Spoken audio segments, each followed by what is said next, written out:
This month's Where Did the Road Go is sponsored by the following awesome individuals. Greg Ross, Allison Cook, Super Inframan, 36 Dingo, Yvonne Williams, and Michael Friske. Thank you so much for helping make this show possible. Transmission start. Welcome to Where Did the Road Go? Join us as we wander off the path and explore lost history, consciousness, the paranormal, unexplained mysteries, alternative thought, and much more. We are present on the web at wheredidtheroadgo.com. Now here is your host, Soraya.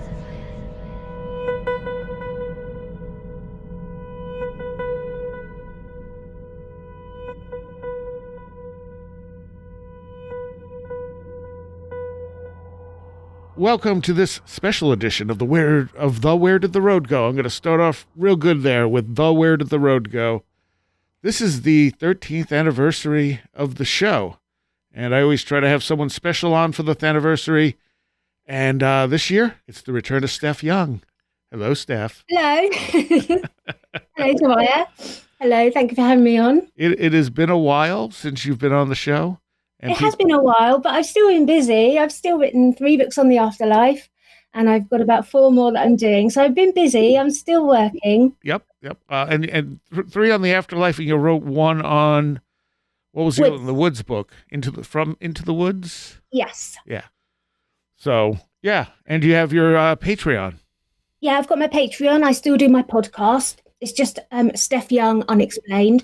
And also I've been training to become a clairvoyant for about 3.5 years.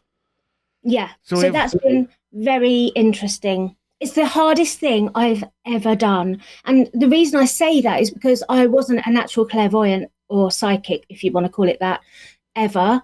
And I had no idea that you could actually learn how to be one. And I mean, I do know that people are skeptical, but the evidence that I've seen makes me believe it. But it has been amusing as well.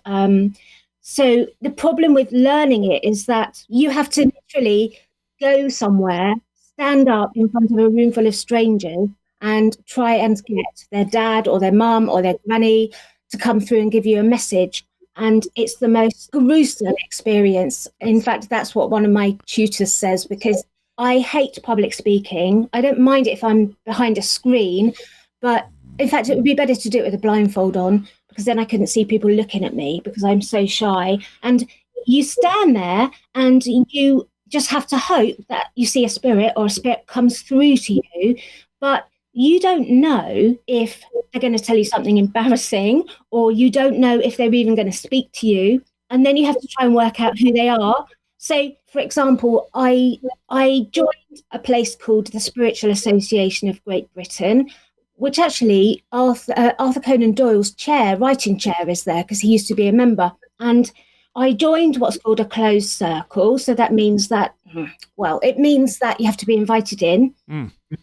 So one day, I think it was our 3rd meeting. So bearing in mind, we don't know each other, and I don't know these people outside of the circle.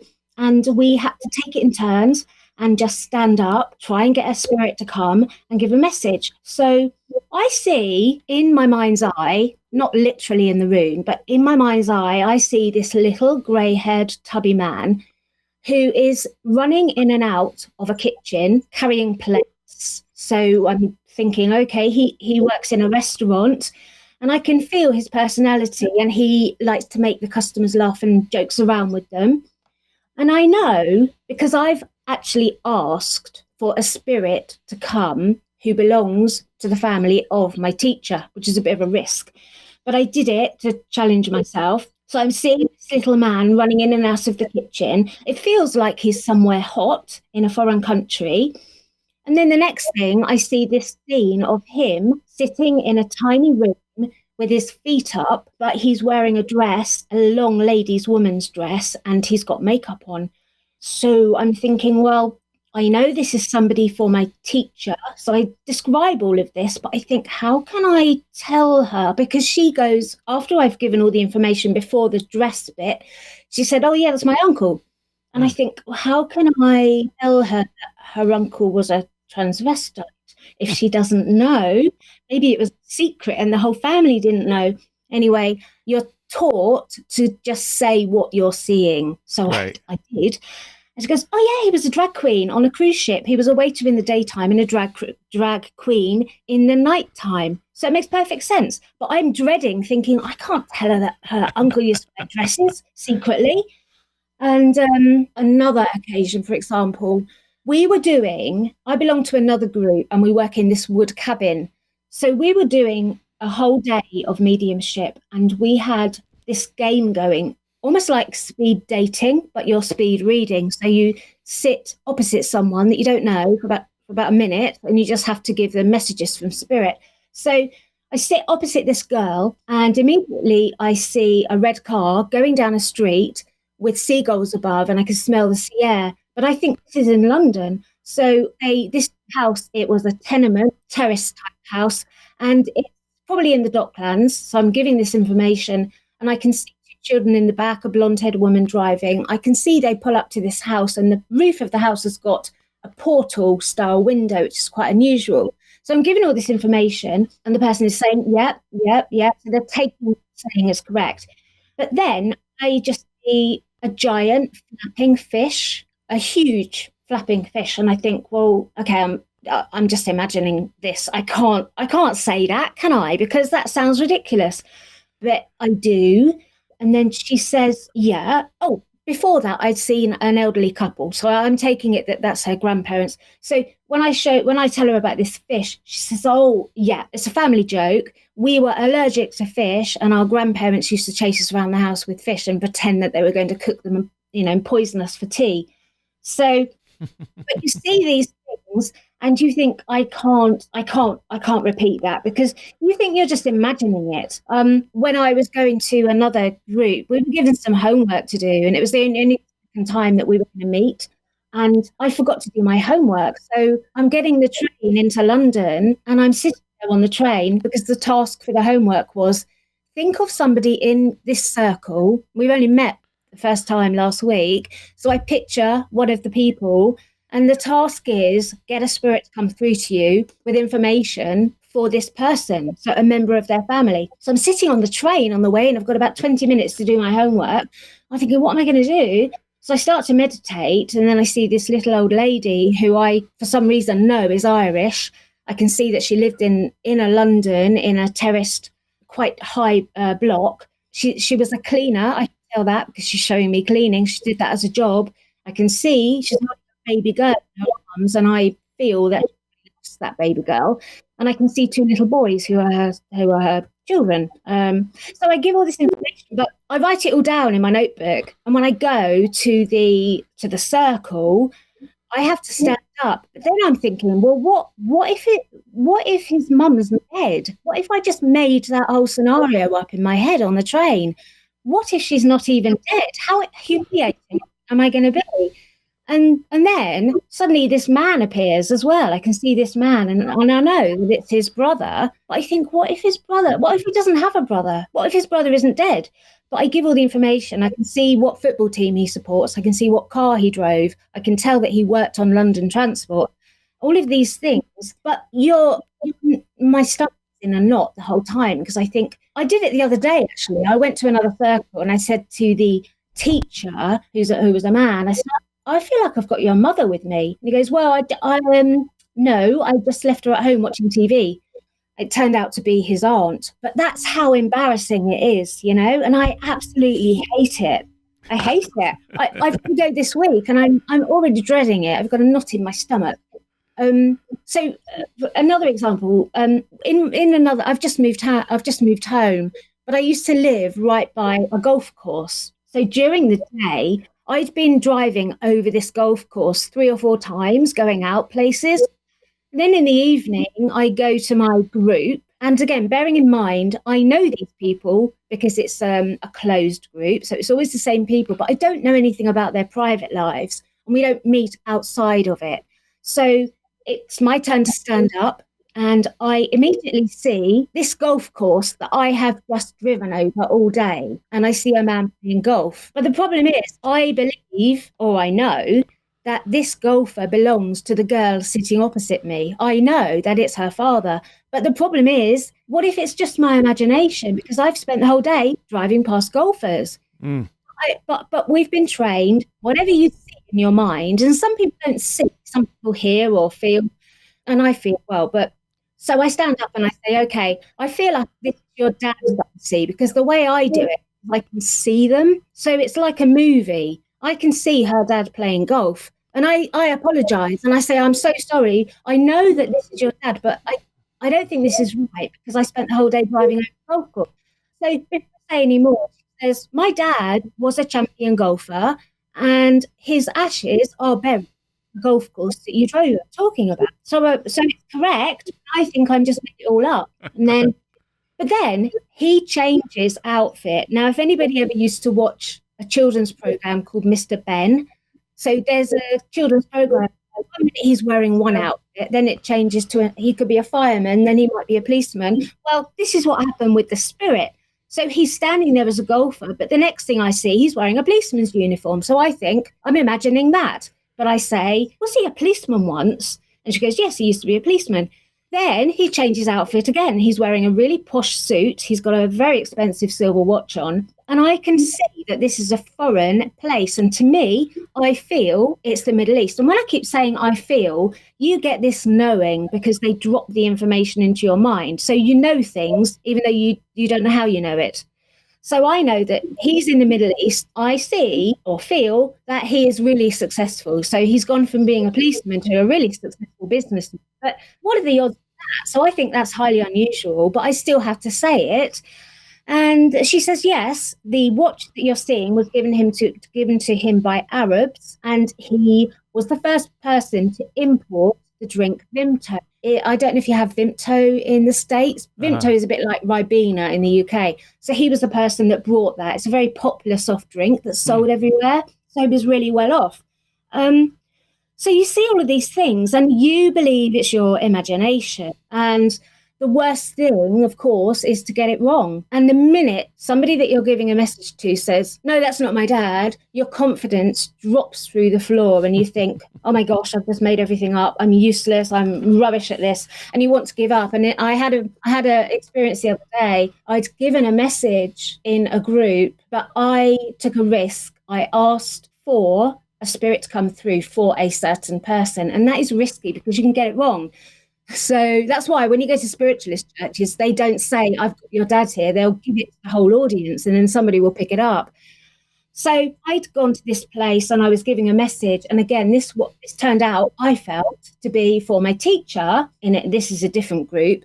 And she goes, no, it's not for me. I don't know this person. But somebody else in the group said, you're talking about my great aunt. But the problem was my confidence fell through the floor. So I leave there that day thinking, I'm giving up. I can't keep embarrassing myself in front of people. This is horrific. But then I go to my next group. So that was on the Saturday. And I go to my next group on the Thursday. And I think, I am stopping. This is the last time I'm doing this. I can't take the embarrassment anymore. And I stand up. I stand up.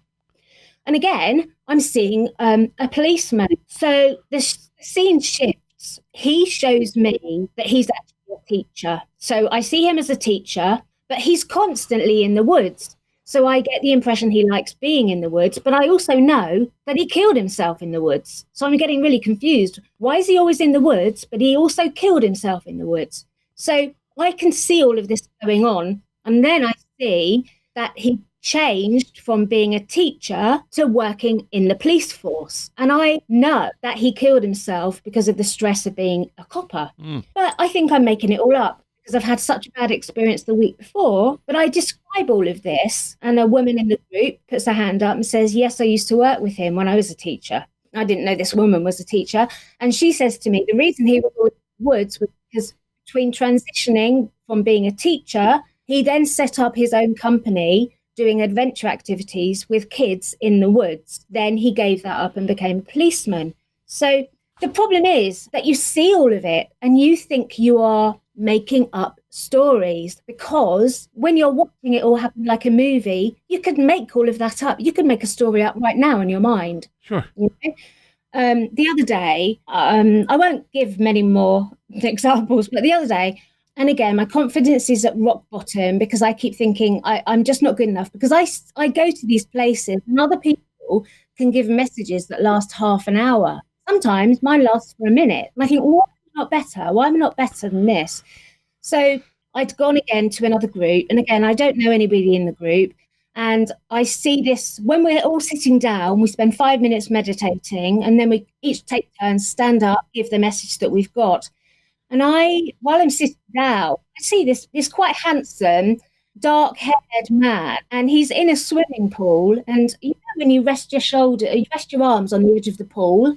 So he's resting like that in this swimming pool. Somehow, I instantly know Marbella in Spain, and somehow I also know that. Well, I see him sitting at a desk, and I see him going over figures. I also see him at parties. I know that he loves blondes. He's a ladies' man. He's a very generous man. He's always buying all the champagne. This is in the 90s. But the problem is, I'm thinking, well, we all know what the 90s were like. People spent a lot of money. People were better off. There was the kind of rave scene, partying. People from the UK go to Spain on holiday. I'm just making all this rubbish up in my mind because I'm so desperate to give some messages that I've created this story. But I can see that because he was so generous, although he set a business up in property, I can see all of this. But because he used to party so much, he spent more than earned and killed himself. So I can see this all.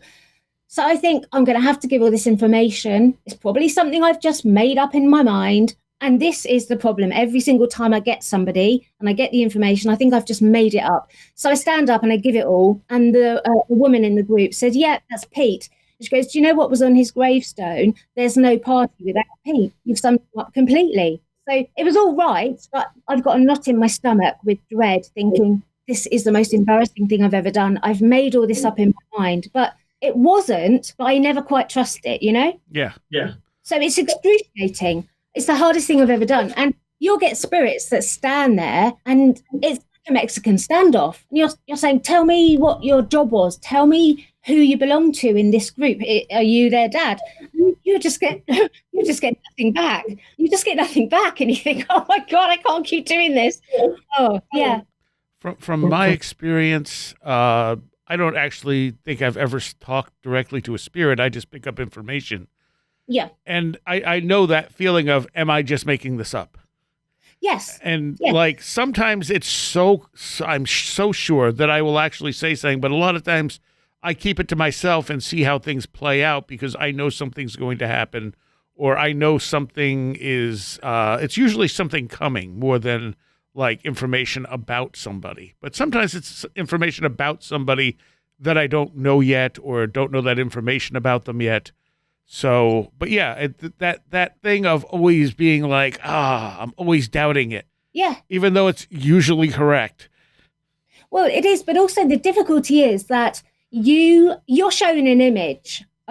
You don't always get that knowing feeling. So I'm talking about myself. So I might see a spirit, but I might not get the knowing that comes with it. So I'm seeing them. They might be, for example, holding a briefcase. Now, if that's all they're doing and they're not giving me any information, my brain then kicks in and my brain starts to create a story. Why have they got that briefcase? Oh, they used to work in an office with a briefcase. I'm creating a story because they're not telling me. And the problem is you then create that story and you give that information and they say, no, that briefcase is because we found it in the middle of the woods and we took it home and it used to be where I kept all my toys. It means something to them, but when you don't get the information to give any details, unfortunately, sometimes you come out of that state and you go into your brain again and you start to try and interpret things, and that's where you can go wrong. So how did you actually train to be a clairvoyant? Like what kind of practices did and don't get me wrong, the people that I go to groups with are 100 times better than me. I'm such a beginner compared to the people that I see in these groups. I went for spiritual healing, and it's a bit of a misnomer. Spiritual healing sounds like it's something to do with religion, but it's not. It's the idea that spirits, and I wrote a lot about this in the Afterlife books, the proof of the life after death, because I wanted to focus a lot on stories of being healed by dead people. So literally doctors who died then carry on working in the afterlife, and they can be channeled through a medium. So when I was very gravely ill a few years ago, I wanted to try it because I'd read books about spiritual healing. So I went for all these sessions with all these different healers, didn't feel anything, didn't see anything, thought, what the hell, why am I doing this? And I then found this local person. So I called her up and went to see her. So I just laid on, like you would if you're having a massage, just laid on the table. She went into a trance. When she came out of it about half an hour later, and I'm lying there, what am I doing? Why am I doing this? What shall I do? What work have I got to get done? And quite amusingly, actually, the music kept turning on and off, and the lights kept going on and off. So I felt really freaked out, like I was in a haunted house, and I'm telling myself, I am never coming back here. I don't like this place. Anyway, when the session was over, the medium said 2 different words to me that I won't say it was quite personal, but 2 separate words that summed up my life at that moment. And it couldn't have been more spot on, and gave me some names as well of people in my family. And I'd never met this woman before, so I knew she was a genuine psychic.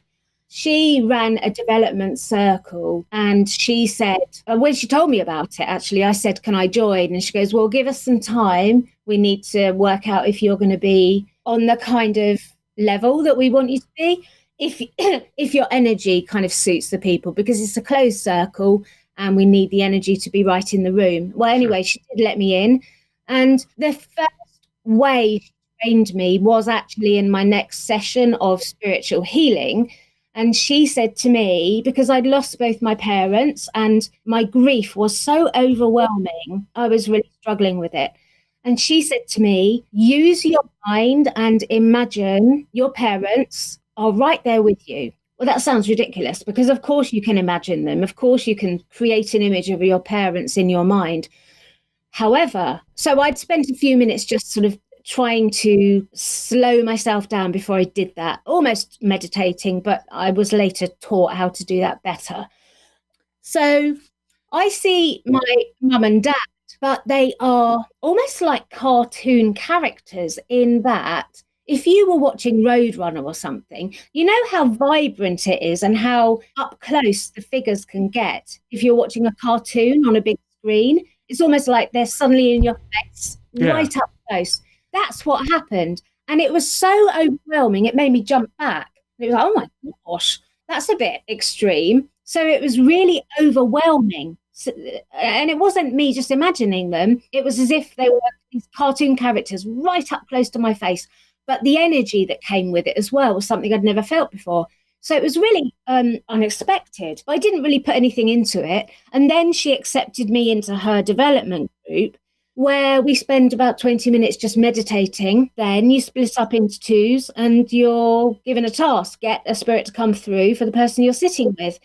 And it was really developed that way. And all of it ends with you thinking, you're just making this up. I mean, I think one of the first sessions, I sat opposite this woman that I don't know anything about, and the task was get a spirit that belongs to them and tell me how they died. So I instantly saw and heard a car crash with a young man in it. But I think I've just imagined it. But I could hear the crash, all the metal, you know? And that's how it started. You see these images, or other people don't see it, but they know it or they feel it. They seem to use all your senses, your imagination. They use your emotions. You can literally feel their emotions, which sounds, again, really ridiculous. But you can become so overwhelmed when a spirit comes up close to you that you can actually feel their emotions, whether it's guilt or love or any range of emotions. You can literally feel it. And you're not imagining it, because 1 minute you're just standing up there, just giving the messages. You're not invested in it's not for you. So you don't feel the sadness or anything about somebody, because you don't know this spirit. But then all of a sudden you can be in floods of tears because they've taken over your emotions. But I'm not feeling tearful, but they've done it, and they use all your own facilities. So it's kind of like channeling in a way. Yeah, I mean, we've done trance. We've done trance before. We've done trance workshops where you'll spend a lot of it as well, of course, is when you're working with everybody with a common goal, all that energy kind of works in the positive direction. So we've done trance where I have literally felt a spirit enter, come in and take over my body, where suddenly, so if it's been a male spirit, suddenly my legs feel like they're so huge, my shoulders feel like they've grown, and the phenomenal power that you suddenly feel in your body. So I don't think that was a dead person. I think it was somebody kind of a bit higher, if that makes sense, because of the power that they bring. But again, you can't actually imagine, because it's a physiological change that you're not expecting or wanting. Yeah, I mean, I have that same thing of thinking, am I imagining this? Is this, just me doing this? And it is hard to tell unless you get some kind of outside verification. Yeah. You had said that you were accused of attempted murder by one of your teachers. Oh my goodness. Well, the thing is, although these are spiritual circles, not everybody is always that, So, some of the things have been so farcical and so ridiculous that you have to see the funny side of it. We set up another private group with about 4 of us, and we'd been doing all of our exercises and giving messages and things. Then we'd stopped and we were just having a cup of tea at the end of the night.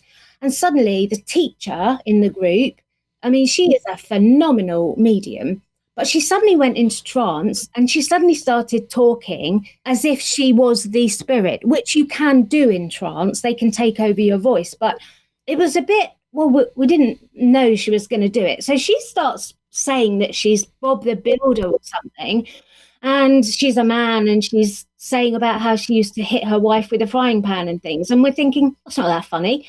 But we start laughing because I actually don't believe that she's genuinely doing trance. But on the off chance that she is, the protocol is you laugh and joke because that raises the energy. It's a very positive energy. And that's been the tradition since the seances began. You always laugh and you always keep positive.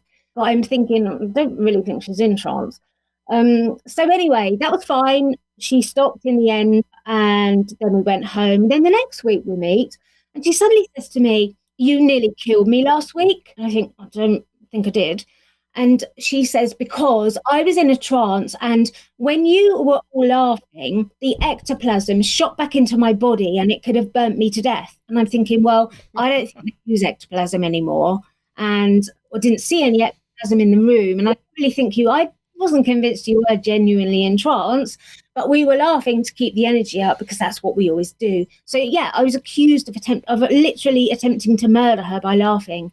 I joined a spiritualist church, and everybody else there had been going for a while. And when I walked in, instantly I felt something wasn't quite right. And as the weeks went by, I realized that nobody ever left their chairs and nobody ever actually even moved. And then I realized, and I went home, I phoned a friend, and I think I've just joined a cult, because they were all so medium that they were sitting like statues, literally afraid to move, because we would be doing something that she'd asked us to do, doing an exercise, and then she'd suddenly scream across the church, give somebody else a go, or something just ridiculous. So there's a lot of very strange people in this, and not everybody is as nice as they could be, so not only are you dealing with the embarrassment of thinking you're making it all up and everybody else is better than you, but also some people are just plain strange. Mm-hmm. That is very true, and there are various mediums or clairvoyants I've met who will insist that they're always right, and I'm like, okay, that's not true in anything in life, so why would this be true in psychic endeavors? I know. I try my best actually just to not to get involved on a friendship basis with anybody in the groups, because it's just like any group, anywhere, in any kind of activity. There's so much catfighting, And you think this isn't very spiritual, but it's just the way it is. Fair. So did you leave the cult as soon as possible? I did. And two people left with me. I didn't ask them to leave, but they kind of took it as an impetus to understand that it's not normal. They were so afraid they wouldn't even have a drink of water because they were so afraid of getting shouted at. Yeah. Wow. There's a lot of egos. The problem is there's a lot of egos in this, Yeah. And I'm as bad as the rest of them in terms of ego because I drive home at the end of the night and I'm really swearing because I'm so annoyed that somebody else is so much better than me. I'm so competitive. But that's not the way you're supposed to approach it. And the problem is, the harder you try, the worse you'll get at it. Because when you're trying really hard, your brain is in control and then it's not going to work. You have to the way to let it work is to surrender to it. But of course, your brain wants to control it. Yeah. But that doesn't work. It's a different frequency. And that's my biggest enemy, is trying to control everything and trying to be a perfectionist when you're never going to get it. Right. And that makes sense. I mean, that's the case with magical practice and anything else, is that, I mean, you're dealing with something that works in the language of symbols, which is a deeper state of mind. And when you're trying to apply the logical brain to that, it doesn't work. No, it doesn't. And I mean, even to the point where when I said earlier, it would be so much easier for me if I just wore sunglasses and I couldn't see the people staring at me, because when I'm giving the message, fine, and then I look to the person, get some validation. Am I telling you the right stuff? And they're looking at me with a blank face, or they're looking at me really suspiciously, or not believing what I'm saying. And then my brain kicks in and I'm saying, you're such an idiot. I don't understand what you're saying. You're getting it wrong. And then you bring yourself out of that state of mind where you're in the calm, receptive state of mind where you can receive the messages. So you're your own worst enemy, Yeah, definitely. Now, you said your dad was banned? Yeah, my dead dad was banned. This is the group that first trained me, and I still go back to them. And about 3 weeks in a row, I was thinking, this is not working. Why is it not working? I'm trying to give messages and the spirit isn't talking to me. They're just standing there looking at me. I'm looking at them. What's gone wrong?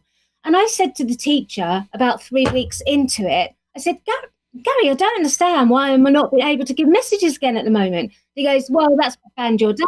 And I said, you've done what? Now, my dad is dead. He died 30 years ago. But my dad is the facilitator. So I know it sounds crazy. I don't really care what it sounds like. My dad is the one that helps me get in contact with spirits. So normally you have a facilitator, a helper, whether it's a spirit guide or whatever. My dad is the one up there that is helping me get the messages. And in actual fact, I went to a different circle. It was the first time I'd ever been there. This woman gets up on the stage and she singles me out and she said to give the message to, and she goes, right, I'll just say this before. So that day I'd been at home. I don't meditate and link into my parents because I find it too upsetting.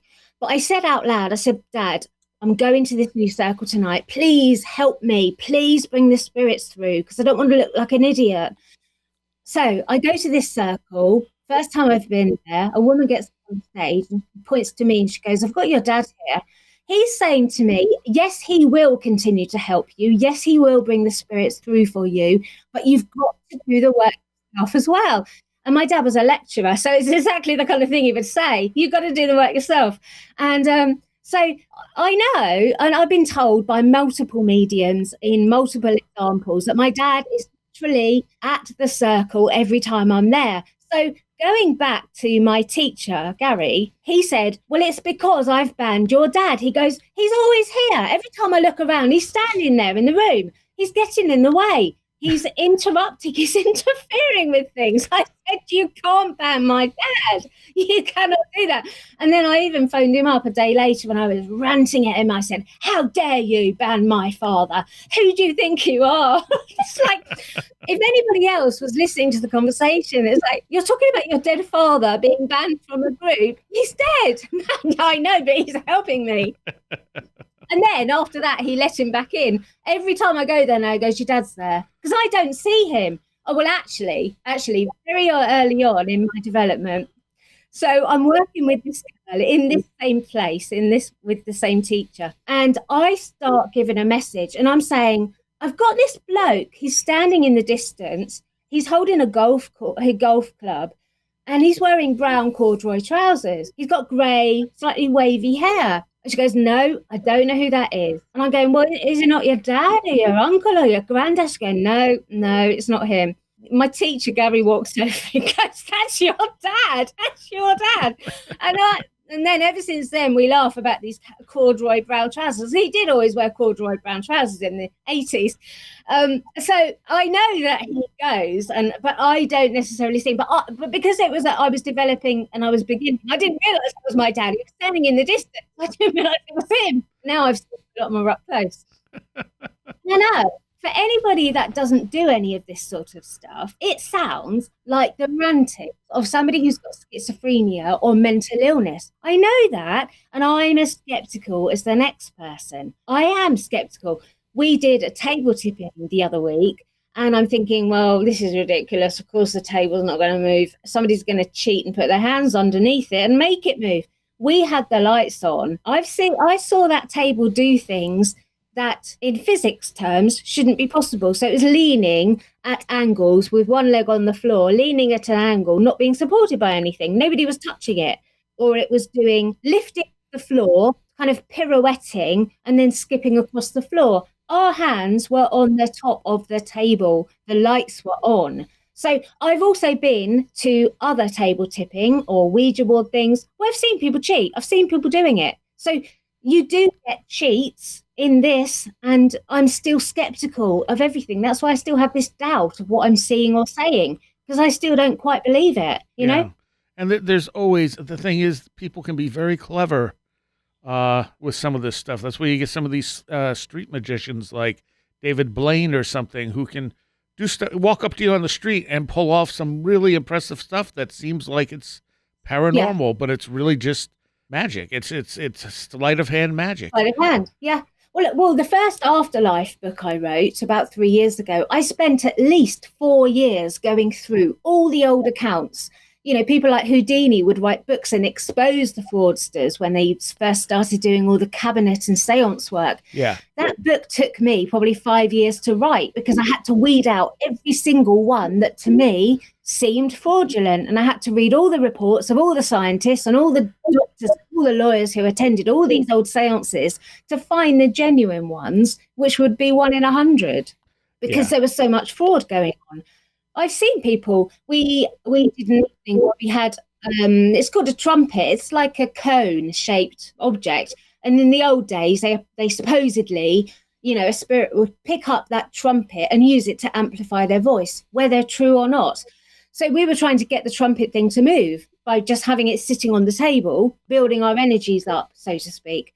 Then it suddenly jumps across the table. Wow. Oh my gosh, we've seen it work. Well, actually, the girl sitting opposite me clocked that the girl on her right had pushed it, but she didn't admit to it until somebody called her out on it. So that was a whole evening ruined because she cheated. Yeah. And what's the point of that? But you still get people cheating. So you have to remain very skeptical and you have to be an outside observer to it. I mean, we did another night very soon, about 2.5 years ago. I think we were doing table tipping again. And suddenly, so we've got lights on. There's about 12 of us in the room. We're sitting at two big tables. Suddenly, my hair is being pulled. My hair is being pulled and I'm being poked and prodded. And I'm thinking, okay, that's the medium. Where is he? Where's he standing? Oh, he's in front of me. I look around. I see where everybody's hands are. So I don't know how that happened because everybody's hands were visible. So I don't know. I don't know what happened. I was going to say, how much fraud have you seen? Well, it's the thing is, well, with physical mediumship, there's very little of it going on. A good fraud example was before my time, before I got into it. Somebody was doing what you call physical mediumship, and before I knew the husband and wife of the group. I go to several groups, but one predominantly is my closed circle, and the husband and wife that run it. When I first met them, I was trying research for my books, and I said to them, about all this fraud, and I gave examples. And I said, there was this bloke, I won't say his name, but it's out there. There was this bloke, I said to them, and he went to a seance. It was all in the dark. Somebody surreptitiously sneaked a video recorder in. So he is running around, he's taken his clothes off for some reason, he's naked, and he's waving around a towel or something to make it feel like there's a spirit in the room and they can feel the wind blowing and it's supposedly this spirit. And, and then he's prodding or poking somebody sitting in the audience.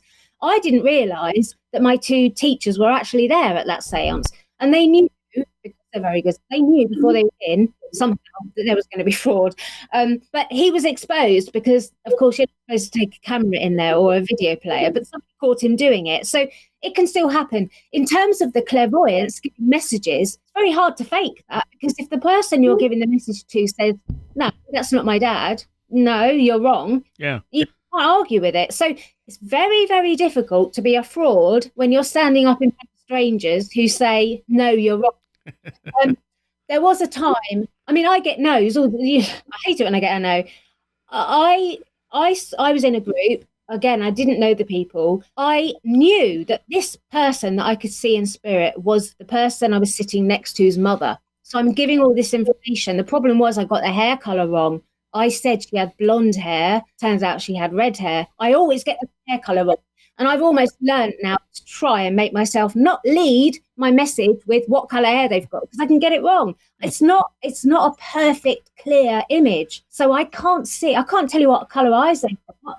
So I start describing this woman, she's going, no, that's not my mum. No, that's not my mum. And I'm saying, you lived on a really busy main road where the buses, you could feel the house vibrate. No. Well, eventually, way after the evening ended, she said, oh, yeah, you were right about the buses making the house vibrate. But she's telling me, no, that's not my mum. And I'm saying, your mum. And suddenly I sat straight up and I'm touching my back. And I said, my God, she's standing as straight as an iron. Why is she standing in that way? Her back is so straight. What's she doing? She's going, well, that's not my mum, because she had a curvature of the spine. So then it all makes sense to me. Now here where the skeptics can step in and say, well, then it wasn't her mum, was it? And I'm saying, well, actually, from what I've learned in all of my lessons with the teachers, is that when spirits show themselves, if they had, for example, had lost a hand in an industrial accident, they may not want to come back showing you that. They might come back before they lost that hand. So they want to show you in their best light. Right. So her mother was showing us, actually, there's nothing wrong with my back now. And again, I know this sounds ridiculous. Most people will say, well, they're dead. Yeah, they're dead. That's why the back doesn't hurt. But the fact is, she's coming back with a perfect back. She's showing that her back is now fine.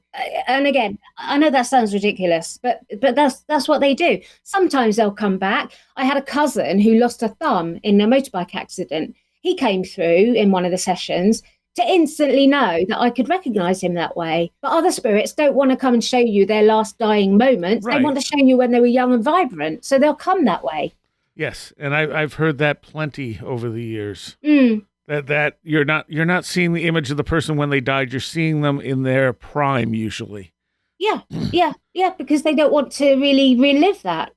So why don't you talk a little bit, because I know you wanted to bring this up, the people who did the psychic healing on you in the first place. You want to talk a little bit about them?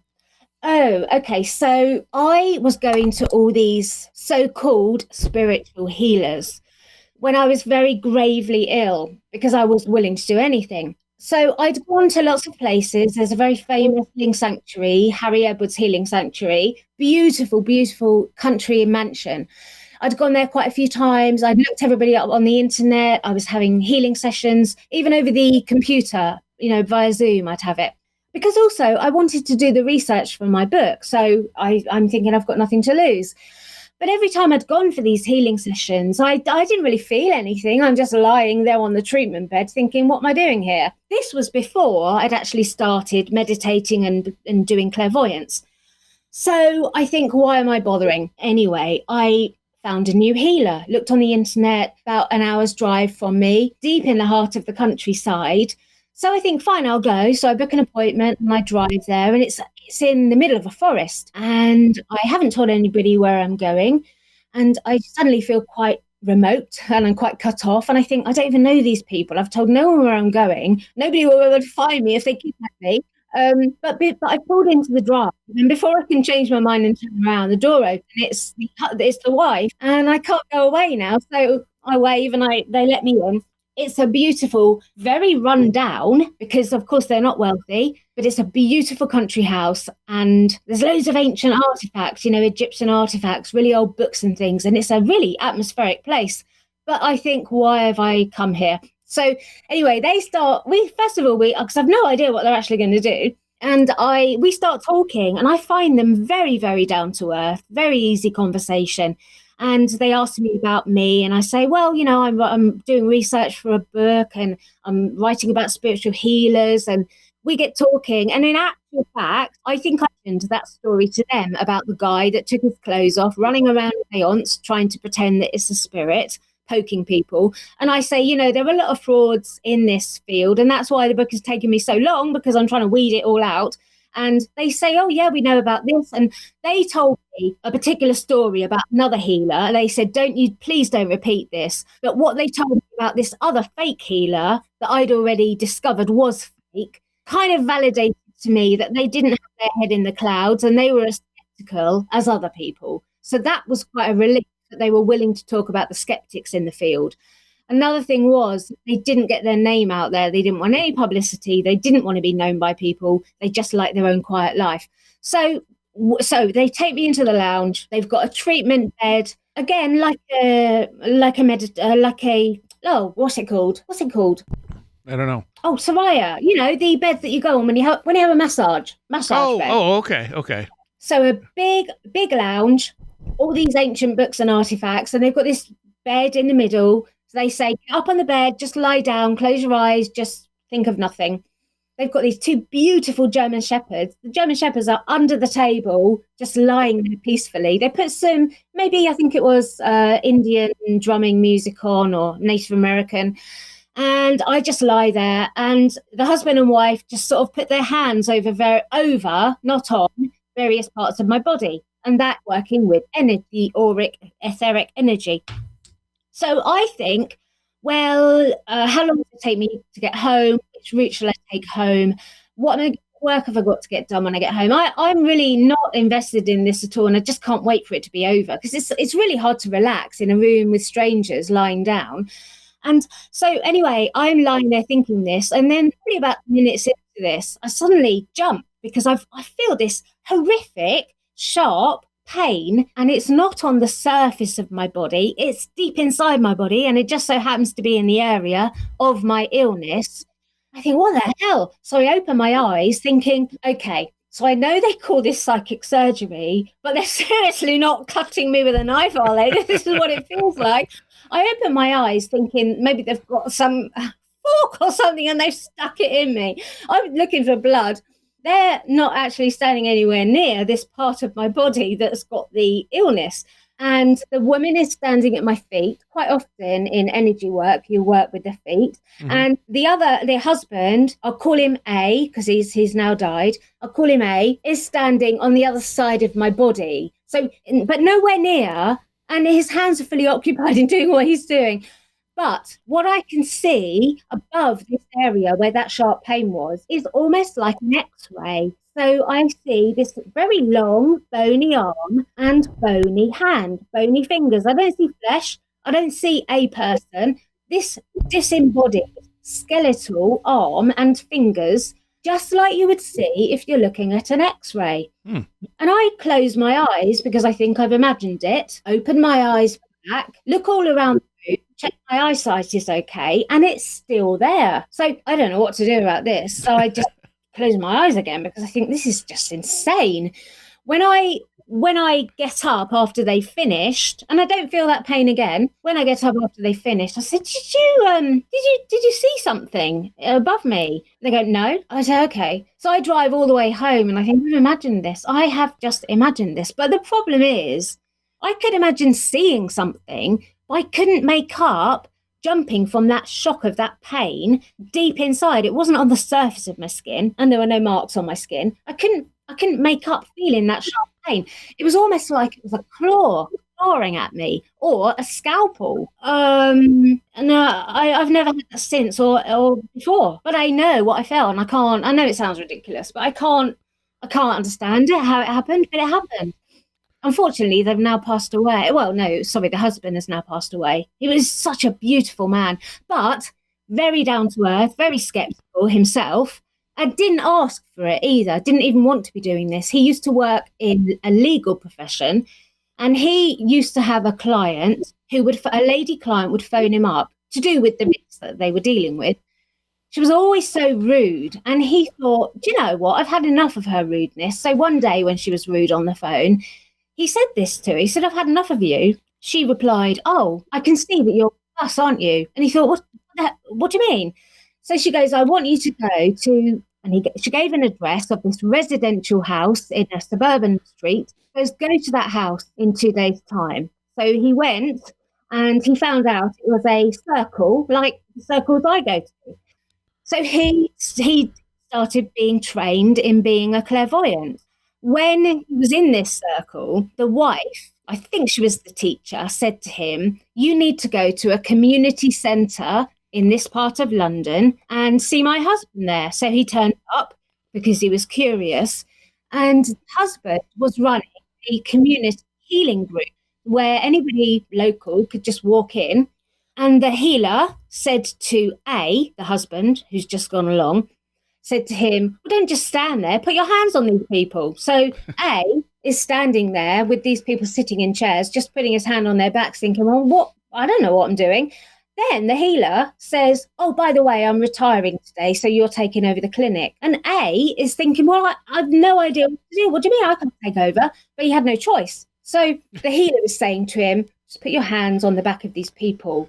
Well, he sees this spirit doctor appear in his mind's eye, who's telling him, pick that knife up, which is a knife, and start cutting into this man. The man was almost lame. He couldn't walk.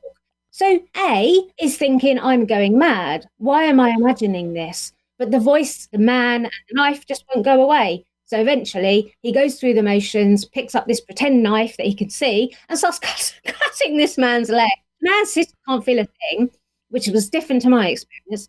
Right. And then the next week, this man comes back and he goes, the man who had the bad leg and could barely walk, and he's running into the center and he goes, oh, my wife was laughing so much when I jumped over the garden gate to come home because he'd never been able to do that. So now I didn't know this story until about 2 years into getting to know the husband and wife, because I used to go back after that experience, I went back every Friday. Wow. Never had the sharp pain again, but I used to stay for dinner with them. So while I know them on a conversational basis immediately, they weren't open with a lot of their private lives until several months into me going to see them, because they also told me about a UFO encounter they had. And I thought, yeah, of course you did, But A was going to pick his daughter up from Brownies, and on the drive home was followed by this craft with this very bright white light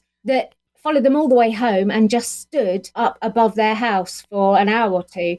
And in fact, one evening, they told me this about 2 years into meeting them, and they told me how they got started in healing about 2 years afterwards. So I found out about this community hall 2 years after getting to know them, not before.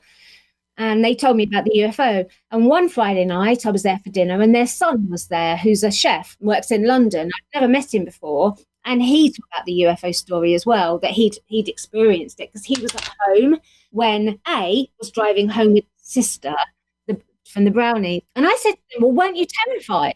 And A said, no, they were just curious about what work we were doing.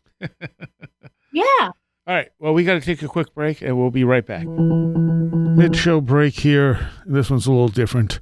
No recommendation this week. What I want to do here is just thank everyone who has supported this show for 13 years, or any part of that 13 years. I know some of you have been here since the beginning, and I am constantly humbled by how well this show has done these 13 years. I have met so many amazing people doing this, both listeners and guests, and I can't imagine what my life would be without it. I can't remember what my life was like without it. It just feels like it's always been here. And hopefully it always will be until I'm not. And maybe I can even pass it on. Who knows? But I feel like we have a long way to go, a lot of stuff to look into, and constantly finding new interesting people to talk to and different ways of looking at things. So yeah, 13 years. The first one was January 26th, 2013. And it almost didn't happen. I've told this story before, but I had come through a few things that made me decide I really wanted to do this show. And I didn't know what it was going to be. I didn't know if it was just going to be a roundtable thing with some local people I knew or what. I had asked I had shot the program director an email and asked about doing it because there was a free hour actually there were a couple free hours on Saturday night before the last exit, and he didn't respond to me. So I figured he just didn't like the idea. But it turns out he was just bad at responding to email, and someone else at the station told me that and said, hit him up again, because I think he'll like the idea. And so I did, and he was like, yes, absolutely. When do you want to start? And yeah, it ended up being that January. So 2012 was really where I kind of did the trial runs of this show on Last Exit. I sat down with my friend Eric one night during Last Exit, and every talk break in between the music, we talked about some element of paranormal conspiracies, lost civilizations or whatever. And then I had Walter Cruttenden on. I had the Ghost Hunters of the Finger Lakes on. And I felt a little more confident, especially after having Walter on, because Walter definitely encouraged me to do this as a real show. So it kind of gave me a little bit of confidence that I could pull this off. And I'm, again, absolutely humbled by how well this show has done. This show means the world to me. And it never ceases to be interesting and amazing to talk to all these people and to interact with everyone listening. And I hope it continues for a while, at least. For a long while, hopefully. But you never know. Anyway, thank you. If you're listening to this, thank you. And thank you to everyone supporting it. Thank you to all the patrons who keep it going. And anything you're looking for, wheredidtheroadgo.com. All right. Back to Steph Young. So I am here on the 13th anniversary of Where Did the Road Go with Steph Young. And the question I had from the first story here about, going to this healing session is, after you felt that stuff, did it help? Well, yeah, put it this, well, okay, all I will say about it is I should have been dead by now, but I'm not. So that's all I can say, really.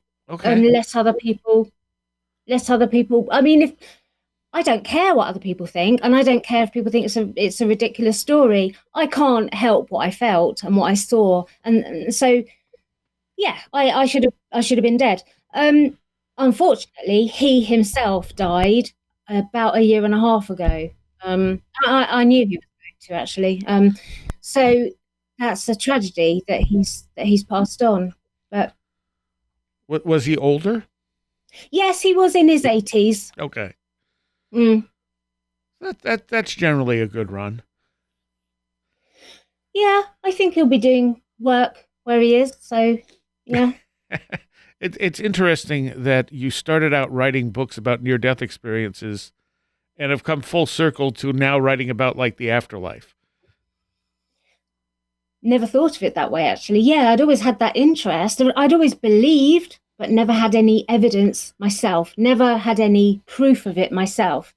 And it is a subjective thing. So I fully expect everybody to say, well, somebody in the audience was a plant and they just confirmed what you said. You can say that if Sure. you want. But, I think what's happened, I was reading some of my Into the Woods book because you said to me about coming on the show last Monday, I think it was. And I thought, oh, hell, I can't even remember what I wrote in that book because I'm working on 4 others. So I thought I better reread my book, just remember so I can talk about some of these things. The incredible thing was, as I was rereading this Woods book, it was almost like I was reading it for the first time because I couldn't remember any pieces that I'd put into it. But things were popping out to me that were starting to make sense about how. Oh, I don't know quite how to explain this. I'll probably have to give some examples. But now that I've got this ability, so to speak, and don't get me wrong, I'm a complete beginner and I'm not that good at it, but now I've got this perspective from energies, vibrations, frequencies, because that's what's involved when you do mediumship work. It now makes a lot more sense about some of these, for example, some of these alien encounters, seeing the bright light, because the bright light is what you search for when you do mediumship. That's your link. That is how you connect. And a lot of these experiences that I had put in the book without me actually realizing are seeing this bright white light. But there's also very strange accounts that I put in this book about being able to change people's atomic structures, about seeing this energy. And I've had this experience of seeing this weird energy. So I now understand it.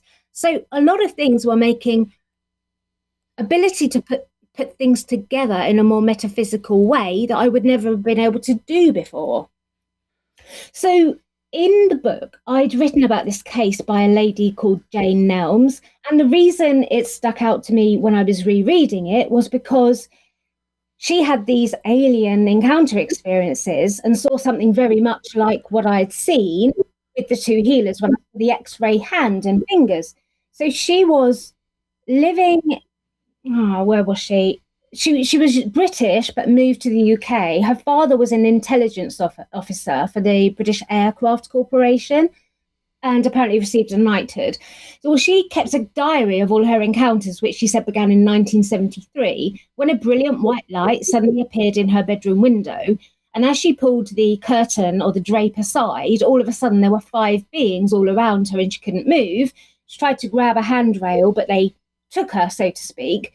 Well, when she moved to America, she feels like they followed her because one night she received a call from her neighbor who said there's all these strange beings in my house walking down the hallway, described as several different types of species, but some also wearing civilian clothing.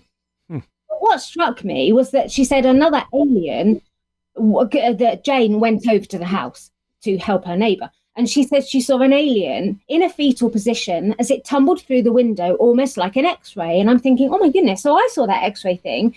So I suppose I kind of see a correlation between accessing the spiritual realm is the same realm as where all these encounters take place. It's the same realm. Yes.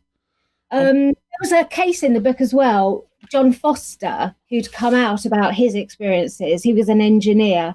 He started speaking in 96, and he said that one night he saw a strange bright light between the trees. When he was looking at the light, it led to a flow of memories of being inside a craft, seeing other humans who appeared to be frozen like statues.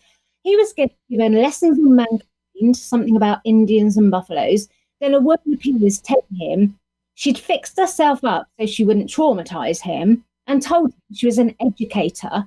Then encouraged him to join a Masonic lodge, told him loads of incidents from his childhood, basically a psychic would. But he said there were other entities there, lizard-like beings too. On another occasion, he was with his family as an adult in Niobrara Park, and he said he was taken again, and these entities showed him how they could change atomic structures at will, told him that some of them there were entities, reptilian, but others, they told him they were spiritual guides and looked more human and were able to phase in and out. And I found that really interesting, reading it back, because I didn't remember any of that. But if you think about it, and I could be totally wrong, but okay, so I'll give you an example. A friend of mine, I wasn't there, they were doing EVPs, Spiritualist Church, and I was at another place. But when I saw some photos that my friend had taken, she's in the photo with a friend. The friend's face is completely normal, looks like he always does. but her face had almost transfigured. Don't know why. She wasn't even trying. She wasn't trying to do it, and probably couldn't try anyway. But her face looked like a man's face. The chin had changed. There were warts on the chin. The nose had changed, and she was being overshadowed. And so, couldn't you argue that that's surely an example of some kind of manipulation of atomic structures and phasing in and out? And we do that when we do trance, because you can actually, I know you can, other people can't see it or feel it, but if you were to join a development circle, get to doing trance, you would know when a spirit is entering your body. The vibration that you feel, the speed of it, is not something that you can replicate. It's a phenomenal speed and power of energy that you can't fake. Well, you could fake it. You could just pretend you're shaking, but you can tell who's faking it because of the type of shaking. So surely when spirits are flitting in and out, particularly if they're actually coming into your body, then there is a manipulation of atomic structure somewhere there, because how are they doing it otherwise? Or maybe I'm just being a bit insane when I'm saying this. No, well, everything's energy. I mean, that's the first thing. Oh, exactly. So, and it's all about resonance. It's about frequency and things like that. I mean, I've learned that from my own energy stuff, is that if I resonate with someone, that can be a very positive thing. If I don't, it can go very badly. And that's just because my energy kind of like pushes out at people. Well, yeah, a very simple example is when you walk into a room. So, example, when I walked into that room of the spiritualist church where people were too afraid to move, right, I felt that energy before I picked up on the fact that they were all too intimidated to get out of their chairs. I instantly walked in and thought, something's wrong here. Yeah. Didn't know what. So everybody feels energy. You can feel it when you walk in the room. It's just that when a spirit is entering you, it's going at about 1,000,000 miles an hour.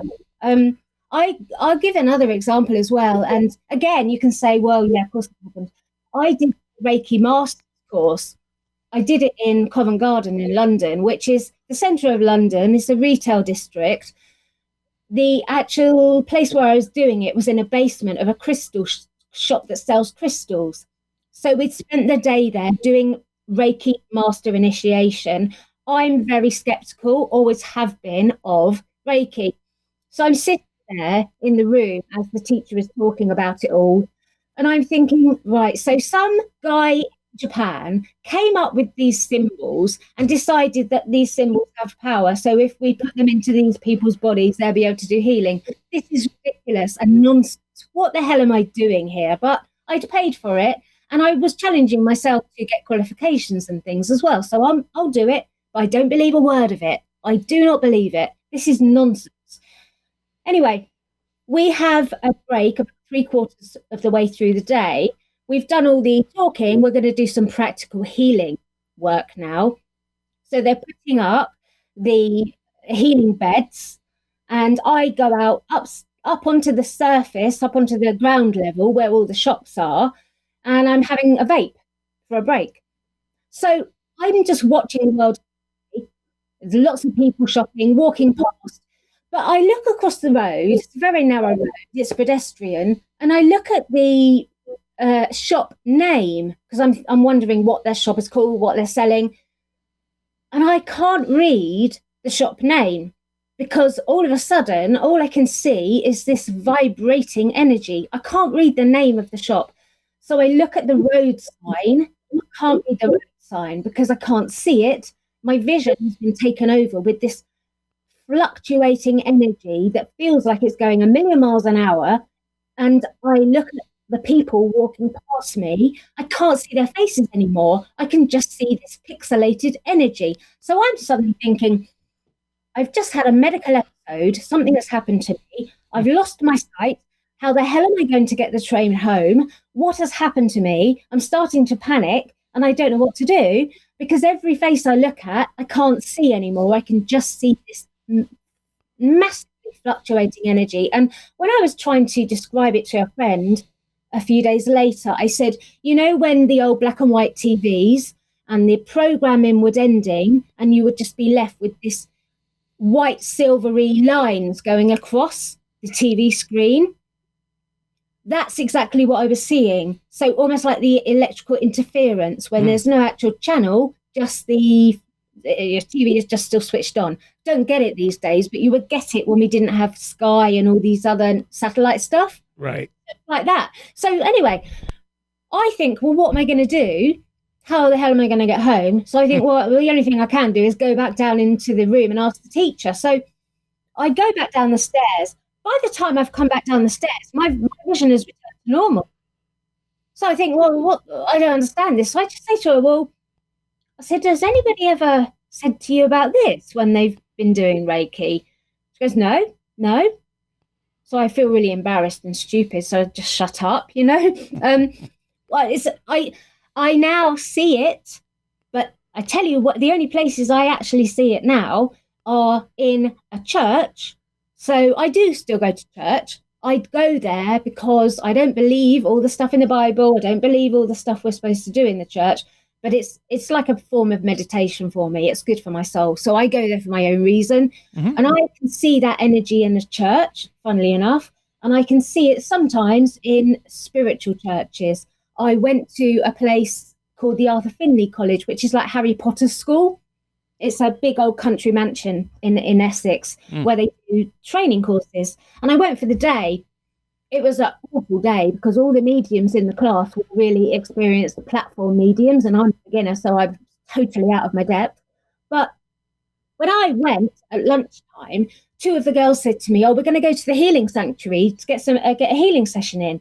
So I went over there, sat and had a healing session. They just hands close to you, don't do anything more, that's it. You walk out. And I saw the head trainer there, and I said to him, have you ever, have you ever seen, this energy? And he goes to me, oh. And I said to him, I asked my teacher, so of my closed group that I go to, I asked him, and he said, it sounds like your blood pressure.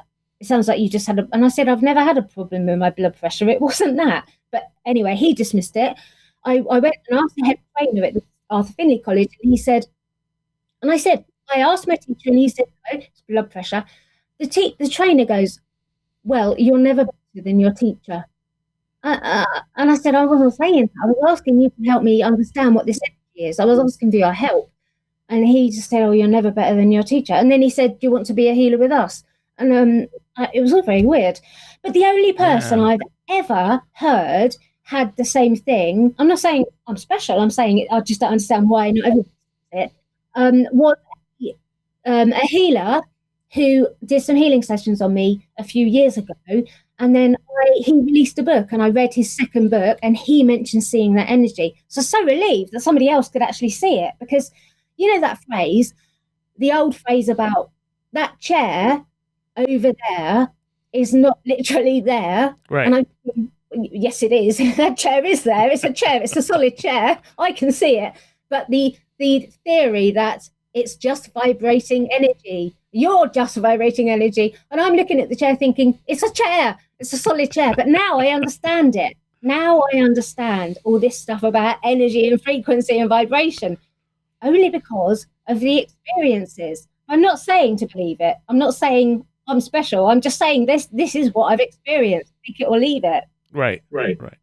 So, I mean, that is a thing that happens where you have those one-off experiences that don't tend to match up with anyone else's. And to me, those are the more believable ones.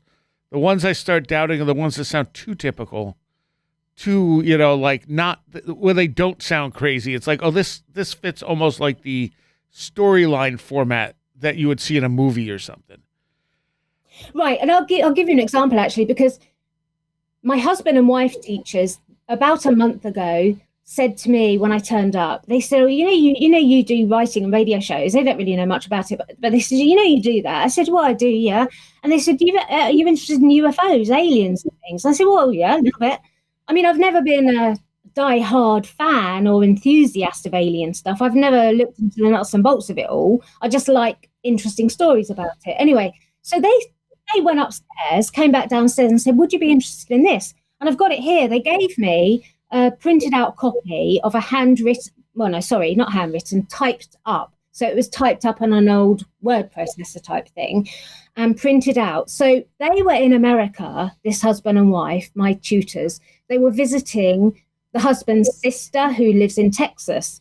And I went back actually on Saturday and I wanted them to clarify just so that I could say it properly and make sure I didn't muck it up. But they were visiting their sister in Texas, and how they got to know this American man was their sister was a part of an expat community, so they'd have dinners every month and all meet up, and friends of friends would join. So there was a guy called Robert Ely who my tutors met through their sister, and he was saying how he'd had all these abduction experiences all his life. This was about 6 or 7 years ago. And eventually he gave his notes, diary that he'd kept of all of his experiences. And interestingly, my tutor, Gary, I've never known to be inaccurate when he tells me a message or whatever. It's always 100% correct. So I do believe he's a very good clairvoyant. Mm. But interestingly, he does not know anything about aliens, is not interested. And in fact, when I joined the group, they made it pretty clear they don't tolerate talk about fairies, aliens, or anything woohoo because they've got their feet on the ground. So it's like almost don't mention the fairies.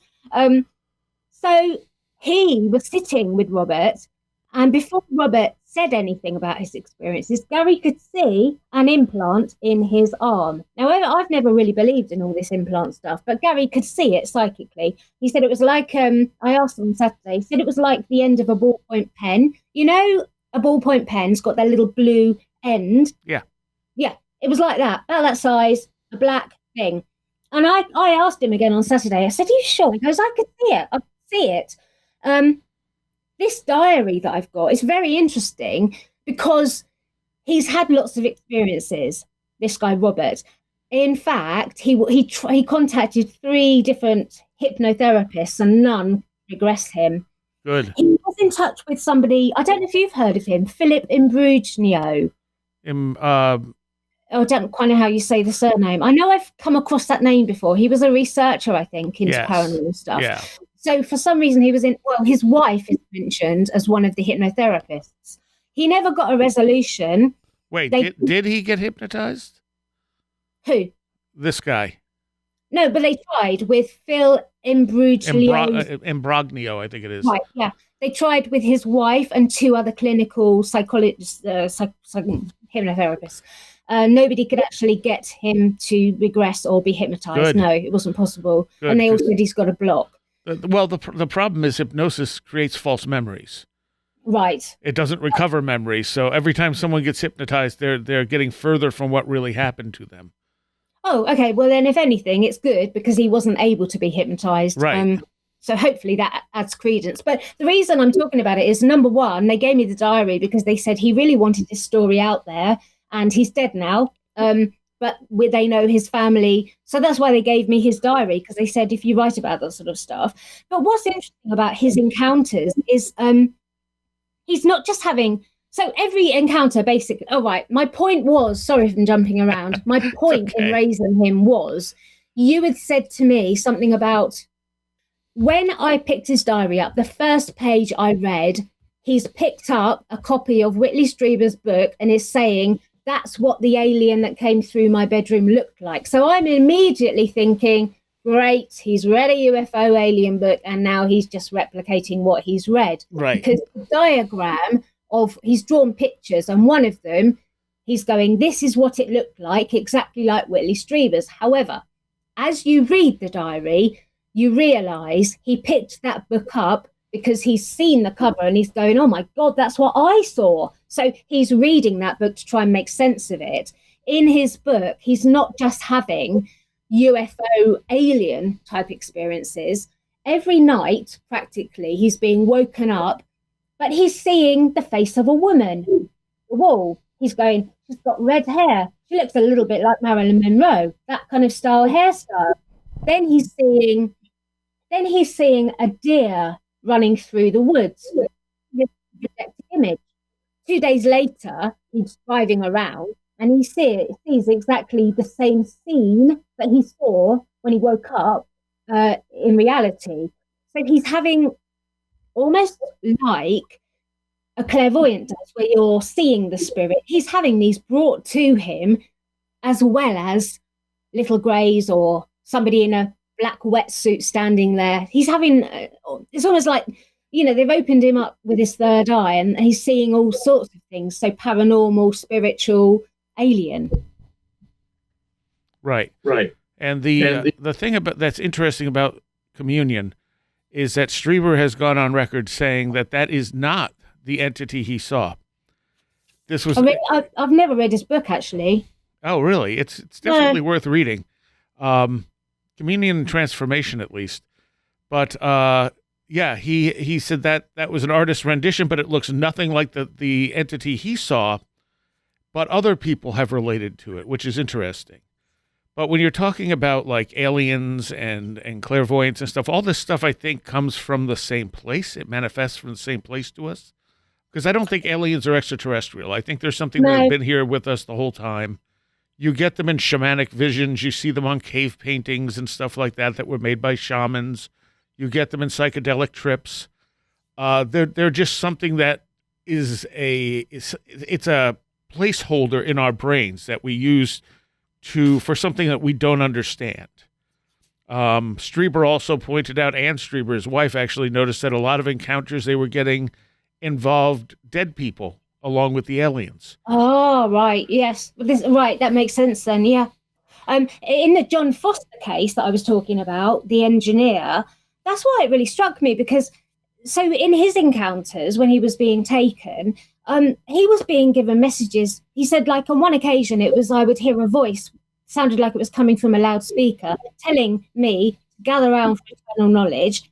And then when he would complain to this voice, "Look, I don't want you to keep abducting me," he would hear the voice say, "Well, then, if you don't want the abduction anymore, go and meet people who will help you become more metaphysical," and told him, go and awaken people to other dimensions and for them to participate in these other realms. So, yes, you're right. Before I did all the point stuff, I never really put together that it is all the same realm. And not only that, we can access that realm. All you need to do is pay £5, go to a spiritualist church, have a bit of training, minimal training, and anybody can become clairvoyant. If I can become clairvoyant, anybody can. And then you are given access to this realm. And yes, aliens, dead people, paranormal manifestations all seem to be in this realm, but it's not a realm that we can't reach. And I think I've never dug deep into all the nuts and bolts stuff of you. I'm not interested in disclosure and all of that, because it's just so misinformation and obfuscation. Yep. But there's a purpose for that. They don't, let's say the powers that be, don't want us to realize how easy it is for us to access this realm. And we can get, if we wanted to, information about the future, what's going to happen in the future. That's why the Bible says don't speak to spirits. That's why the church keeps control on what you can and can't do. You can't get to heaven without the church, because they want to make money from the church. Right. So there's all these gatekeepers, but the fact is, just bypass the gatekeepers and do it yourself. If you actually want experiences like that, or you want to speak to your dead parents, it's not as difficult. If I can do it, anybody can do it. But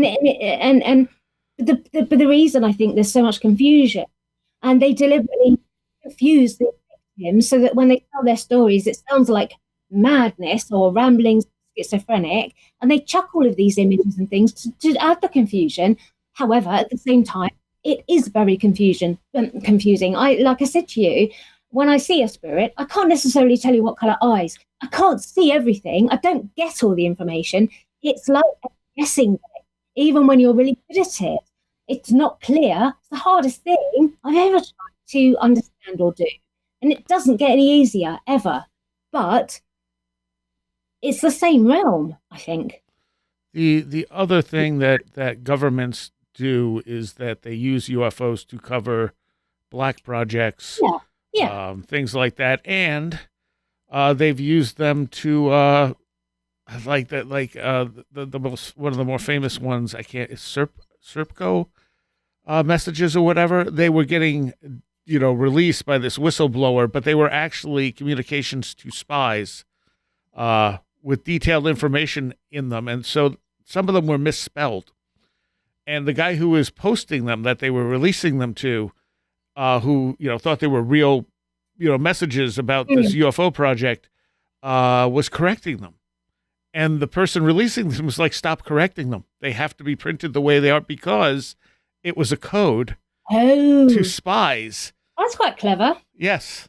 So yeah, it gets used all the time. And now, I think a lot of the disclosure stuff is looking to expand the military budget for space defense. Oh, right. I literally, the only person who had an experience that I've actually even listened to is Chris Bledsoe. And the reason I've listened to him, I listen to podcasts when I go to sleep, and I actually quite like his voice is really soothing, but I think he's being played, and I feel really, really sorry for him. Yes, I feel that he definitely had his experience. Yep. He went through absolute hell being ostracized, and now these people, his handlers, are making a fool of him, and it's very cruel. Yeah, I would have to agree with that. Would you? That is, I intentionally did not look that much into Chris Bledsoe for a while because it just seemed like he was connected with all the people I don't trust. But then it's insanity. Why on earth? Why I feel really sorry for him is he's being made to feel special by these people, and it's almost like they're taking the mickey, Yeah. How on earth could you possibly trust what he says when he's got all of these people from NASA and things literally shadowing him everywhere he goes? I feel terrible for him. Yeah, and that's what happens. I mean, it's not a singular case. But I think also what I don't know if you've always had this, Sarai, but when you open up spiritually, you become a lot more sensitive to things, and you can almost see, sounds ridiculous, but you can almost see the truth of a situation a bit more clearly, like what's really going on. Sometimes I'm not saying it's coming from yourself, it's you're getting that information a bit more clearly. Right. And I mean, I don't know, for me it's been also learning about how we perceive things, how our brains work, stuff like that has helped greatly in trying to kill assumptions, I guess is what it is. Yeah. And even stuff that, like, even when we're talking paranormal stuff, if something sounds crazy, I've now learned enough to at least give it a listen. Okay, it sounds crazy, but let me see what they're actually saying. Because even something that seems fake may not be.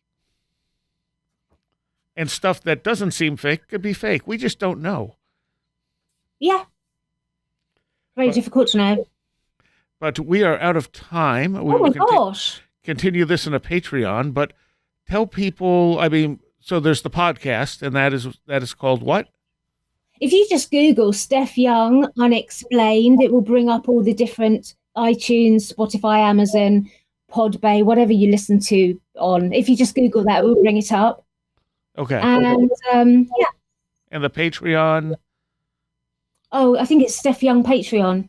Okay. Yeah. And how many iterations of the name of your podcast are there? Well, it just has a very long name. I think it's Unexplained Mysteries with author Steph Young. I think it was that. Okay. Or Tales of Unexplained Mysteries. I don't know. I play. And your latest book is which one? That would be, there's 3 on Proof of the Afterlife. So it's going a lot through old historical cases that I've managed to find were genuine, where you literally have spirits materializing in the room. So you can literally see them. Very rare. And if it goes on today, it's kept very quiet. And what was the question, Sarah? What are the latest books? Yes, and the other one was Into the Woods, where it's a lot of very UFO paranormal experiences, very kaleidoscope of different experiences, encounters, as the usual stuff. And what do you think is coming out next? Oh my gosh. Well, I'm trying to work on a book called, it's going to be about real vampire encounters. That's taking me a very, very, very long time because, again, it's hard to find the information. I always choose the hardest stuff. I'm doing one on fairies as well, fairy encounters. I'm doing another one on proof of the afterlife. Oh, crikey, there's so many. I can't keep up. Well, I'm glad you're still putting books out. Yeah, thank you. So thank you for coming on for this 13th anniversary show. Thank you for having me. Always love coming on here. I want to take a moment here to thank all of my Patreons. Without you, this show would be hard to sustain. So thank you all. And a special shout out to the patrons pledging $10 or more. Greg Ross, Cherry Trapezoid, Tactical Therapist, John Blackburn, Matt in Delaware, Mark Smith, Madeline J., Marty Garza, Critter 80, Gantic, Allison Cook, Super Inframan, 36 Dingo, Sean Cosgrove, Matthew Sproul, Ruth Fortescue, Andrew Nichols, Martha, Tyler Glimstead, Christine, Mothman Bren, Mark Brady, Patricia Gaia-Quinta, Kevin Schreck, Linz Jackson K., Charles in Florida, land of the crazy and communicable, Charles Davis, Kristen L., Giotto, Riker and Stark, Abby Allen, Bright Rectangle, Eric Citron, Kevin, American Rambler, Sam Sharon, Taylor Bell, Thunderboy, Eric Todd, Ann Witowski, Vincent Trewell, Will Powell, Barbara Fisher, Schmooples, Devourer of Mortal Souls, Jay,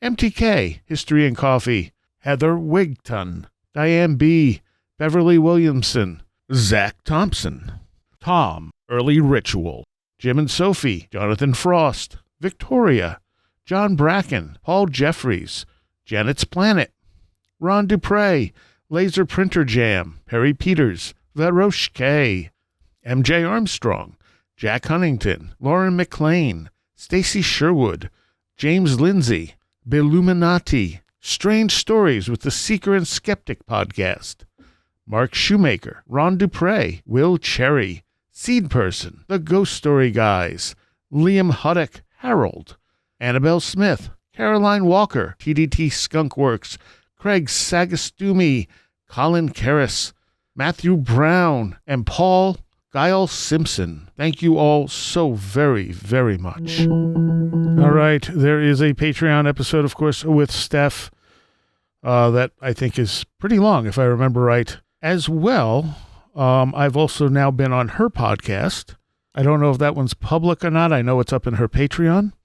But we talked for, 2 or 3 hours, and with her interviewing me, because that's never happened before, but we've talked about it many times. So yeah, if you want to become a patron and hear the extra part with Steph, just go to wheredidtheroadgo.com, click on the big Patreon link. It's only $3 a month.